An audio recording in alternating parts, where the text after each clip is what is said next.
Nursing home administrators in Aurora say a cluster of COVID-19 infections there has turned deadly. An 85-year-old resident of Anna Maria Nursing Facility died yesterday at the hospital. 5 on your side, investigator Scott Knoll live outside the Portage County Health District with what he has learned. Scott? Home of the nursing home says that resident had significant health conditions, and that's what the health department says makes nursing homes so vulnerable to this virus. As the sun shined today on the Anna Maria Nursing Facility in Aurora, a sadness inside, as administrators confirmed an 85-year-old who lived here is now the second person in Portage County to die of COVID-19. The nursing home says 9 other residents and 4 workers have also tested positive, as well as a resident of the neighboring Kensington nursing home.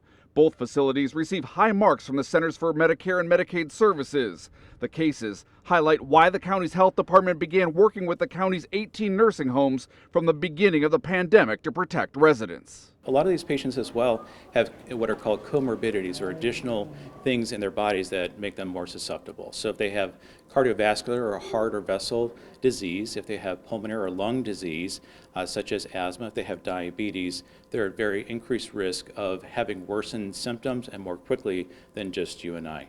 Both Anna Maria and Kensington have set up isolation and recovery areas for those infected. The county's medical director says keeping residents there a way of preventing the disease from spreading to more of the community.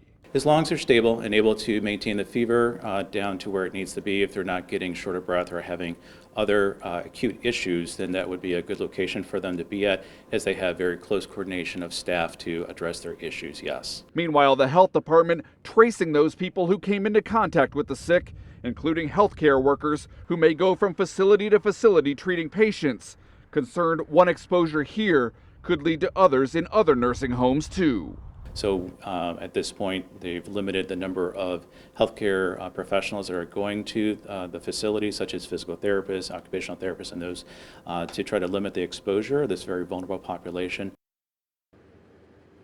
Of course, another vulnerable group is emergency responders. Aurora's fire chief tells me they did transport one patient from the nursing home to the hospital on Sunday, but he says crews were told ahead of time that that person had tested positive for COVID-19, so they were able to take precautions to protect themselves before they even got there. Reporting live in Ravenna, I'm 5 on your side investigator Scott Knoll.